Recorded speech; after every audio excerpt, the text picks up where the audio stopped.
নমস্কার বন্ধুরা, আজকে আমি পনির আলু রান্না করব। কড়াইতে তেল দিলাম।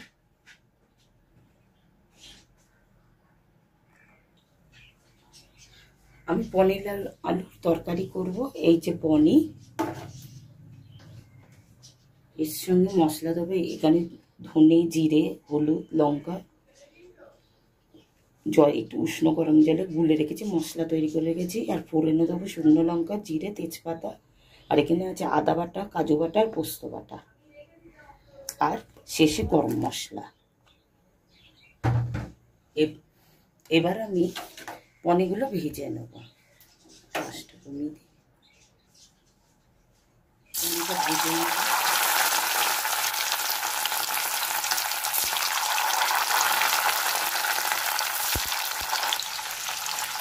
পনিরগুলো হালকা করে একটু ভেজে নেব।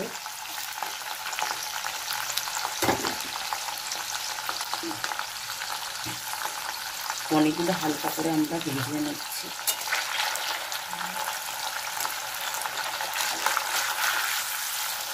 ভেঙে যায় পনির।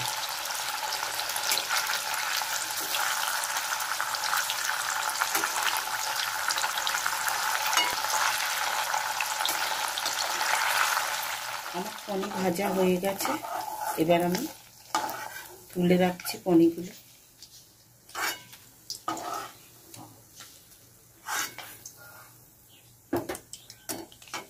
প্রথমে লঙ্কা দেবো,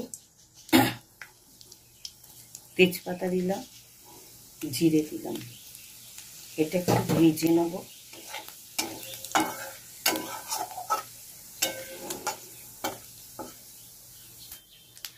এবার আমি আলুগুলো ছাড়ছি। ফোড়নটা আমার ভাজা হয়ে গেছে। আলুগুলো ছেড়ে দিলাম। আলুগুলো হালকা লাল লাল করবো।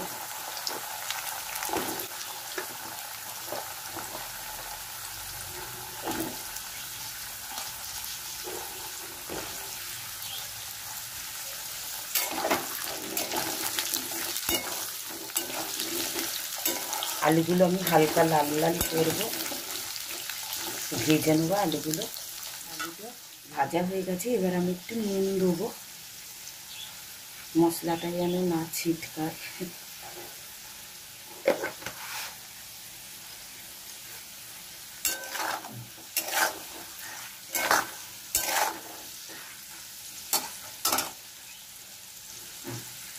এবার আমি মশলাটা দিয়ে দিলাম, যেটা ভিজিয়ে রেখেছিলাম।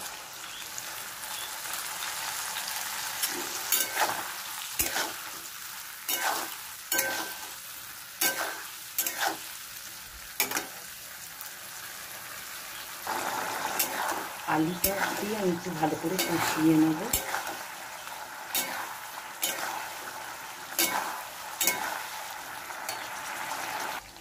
এবার দেবো কাজু বাটা, আদা বাটা আর পোস্ত বাটা।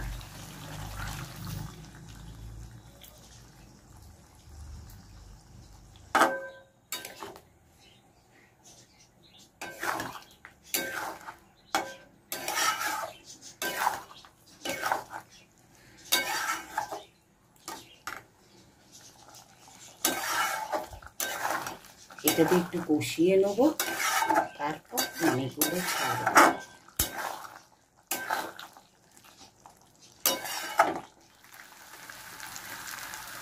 এবার আমি একটু গরম মশলা দেবো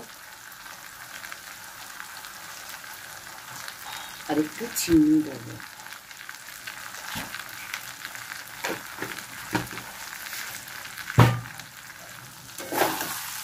বন্ধুরা দেখতেই পাচ্ছেন আমার মশলা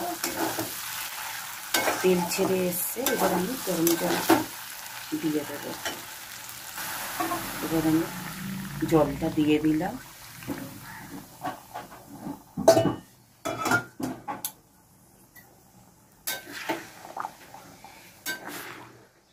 কাজু আছে বলে ওই জন্য লেগে যাচ্ছে। এবার ভালো করে নাড়তে হবে। ঝোলটা ফুটলে পনিরটা দেবো। আমার ঝোল ফুটে উঠেছে। এবার আমি পনিরগুলো দেবো।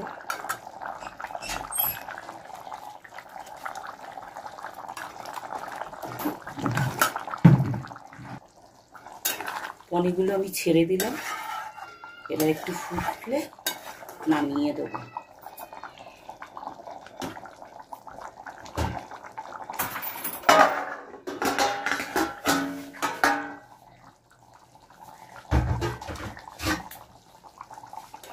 বন্ধুরা, আমার পনিরের তরকারি হয়ে গেছে, এই দেখুন।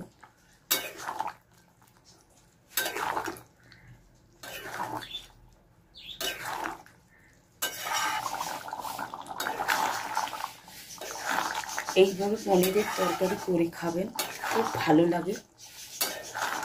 আমি যেভাবে করলাম খুব সিম্পলভাবে, এটা আমার নিরামিষ তরকারি।